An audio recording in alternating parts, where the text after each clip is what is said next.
ada beberapa nama yang salah satunya memang betul ada nama yang kita usulkan adalah Pak Wamenkeu atas nama Pak Tommy Ciwandono.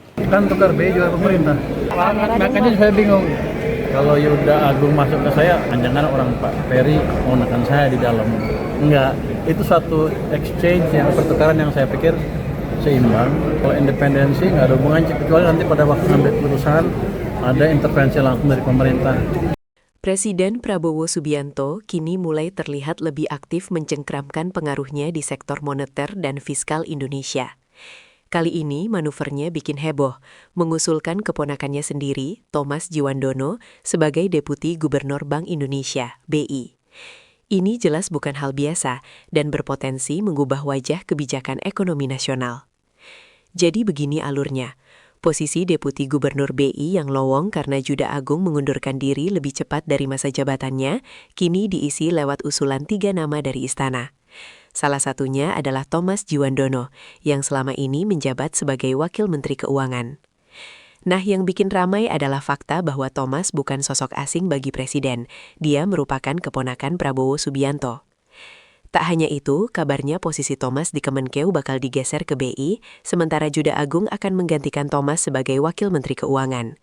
Jadi semacam tukar guling antara otoritas fiskal dan moneter. Ini dinamika besar di pusat kebijakan ekonomi Indonesia.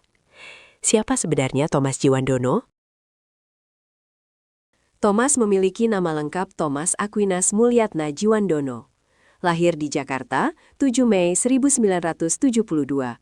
Dari keluarga elit ekonomi. Ayahnya pernah jadi gubernur BI era 1993-1998-an, Sudrajat Djiwandono. Ia menyelesaikan pendidikan sarjana sejarah di Haverford College, AS, dan Magister Hubungan Internasional dan Ekonomi Internasional di Johns Hopkins, AS.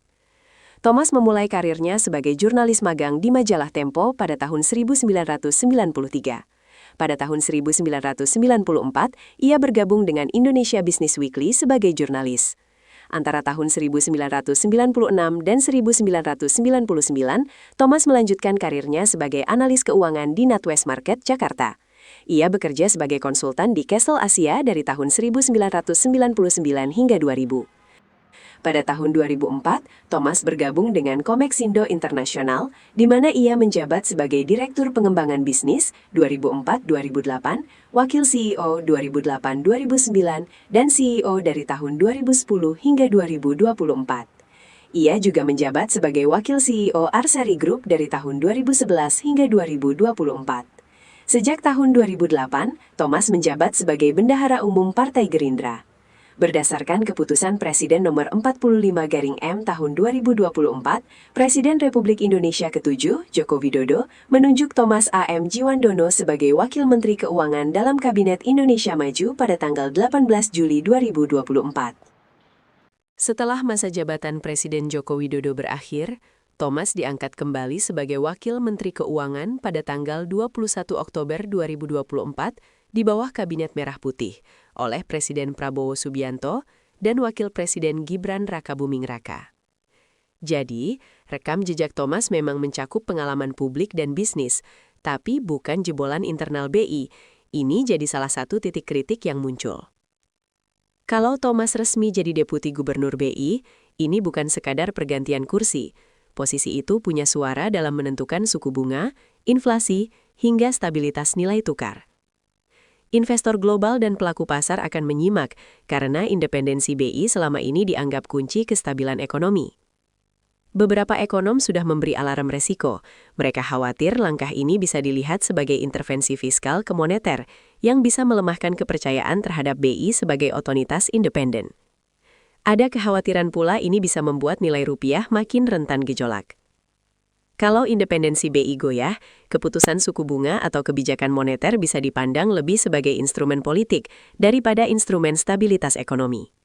Itu artinya, keputusan besar seperti mengendalikan inflasi atau nilai tukar bisa makin dipengaruhi oleh agenda anggaran pemerintah. Berkenaan dengan Deputi Gubernur Bank Indonesia, itu bermula dari adanya surat pengunduran diri dari salah satu Deputi Gubernur yang kemudian sesuai dengan ketentuan dan peraturan yang berlaku, maka kemudian harus dilanjutkan dengan proses mengisi jabatan yang ditinggalkan. Yang ini kemudian dilanjutkan dengan Bapak Presiden atau pemerintah mengirimkan surpres ke DPR karena memang proses pemilihannya ada di DPR melalui uji kompetensi atau fit and proper test. Gitu. Ada beberapa nama yang dikirimkan, salah satunya memang betul ada nama yang kita usulkan adalah Pak Wamenkeu atas nama Pak Tommy Ciwandono. Untuk Deputi Gubernur yang mundur itu siapa ya, Mas? Namanya atas nama Pak Yuda. Berapa nama, Pak? 3 nama diusulkan. Nanti aku cek ya, nggak hafal semua satu-satu. Tadi Mensesnek kan udah konfirmasi kalau Pak Thomas tuh masuk dalam bursa Deputi Gubernur BI. Tanggapannya gimana? Tanggapan saya gimana? Ya bagus lah, biar Pak Thomas punya pengalaman lebih luas lagi. Jadi fiskal sekarang kalau masuk kan ke moneter kan bagus. Saya mendukung. Ganti Pak Thomas siapa Pak? Memang bocorannya nggak lengkap. Pak Juda Juda, Pak. Pak Juda Pak benar Juda Agung Kelihatannya begitu. Saya tukeran dengar gitu juga Pak. begitu. Nanti saya mau ketemu dengan Pak Yudo mungkin Yuda besok kali. Saya mau lihat niatnya dia apa sih. Berarti tukeran Pak. Kayak switch ya kelihatannya. Kalau bocornya seperti itu ya? Kayaknya begitu, switch kelihatannya. Berarti kemarin Pak Thomas ke BI tuh sekalian Magang gitu Pak? Disuruh ngintip-ngintip, apa di BI ada apa sih? Kan udah ngintip 2 kali cukup. Jadi dia pindah ke sana juga cukup, saya pikir. Terus Pak, kalau gimana Pak? Di mana Mas yang independen terus? Iya, karena itu kan perpindahan dari pemerintahan ke BI Pak. Kan tukar BI juga pemerintah. Tukar kan? BI, makanya saya bingung. Kalau Yuda Agung masuk ke saya, jangan-jangan orang Pak Ferry mau nekan saya di dalam. Enggak, itu suatu exchange yang pertukaran yang saya pikir seimbang. Nggak ada yang aneh. Kalau independensi nggak ada hubungannya, kecuali nanti pada waktu ngambil keputusan ada intervensi langsung dari pemerintah. Selama ini kan nggak ada. Jadi BI independen, kita jalankan fiskal, mereka jalankan moneter, kita koordinasi di KSSK untuk memastikan kebijakannya walaupun sama-sama independen, tapi memastikan kedua kebijakan bisa menciptakan pertumbuhan yang lebih cepat seperti yang disarankan di rapat KSSK barusan dengan DPR. Pak, arahan dari presiden ya Pak? Apakah nanti Ya? masuk sebagai elemen dari pemerintah, Pak? Apanya? Pertukaran itu Pak. Oh, saya nggak tahu. Saya nggak tahu. Saya hanya terima nasib aja. Pak itu masuk sebagai elemen dari pemerintah atau bagaimana Pak seperti P2SK masuk ke dalam BI-nya Pak atau Enggak. Harusnya begitu masuk ke BI udah dia independen. Bukan elemen pemerintah, bukan. Kalau elemen pemerintah adalah saya akan ngirim orang setiap ada sidang Dewan Gubernur yang berhubungan dengan bunga. Boleh kan undang-undangnya. Itu unsur pemerintah. Kalau ini bukan independen kelihatannya kalau jadi. Ya. Oh, saya nggak tahu. Pak, saya bukan yang mindahin. Nominasi Saya cuma dua lagi nominasi ya. Nominasi udah tanya kan. Iya. Pak ada di nominasi Pak, lagi. rupiah langsung anjlok Pak. Hah? Berita itu Rupiah, Pak, ya. Iya Pak, udah mau 17.000. Ya rupiah kan akan tergantung pada fundamental ekonominya. Anda lihat kan, IHSG berapa? Berapa sekarang? IHSG berapa sekarang? 9.100 Pak. IHSG. Hah? Berapa IHSG? IHSG all time high Pak. Banget bingung. All time high kan? Iya. Oh, 91 333. Tapi rupiah juga all time juga Pak, all time low Pak. Gini, kalau indeks naik ke situ pasti ada flow asing masuk ke situ juga kan. Gak mungkin domestik sendiri yang bisa mendorong itu ke level yang seperti itu. Jadi tinggal tunggu waktu aja rupiahnya menguat juga karena supply dolar akan bertambah.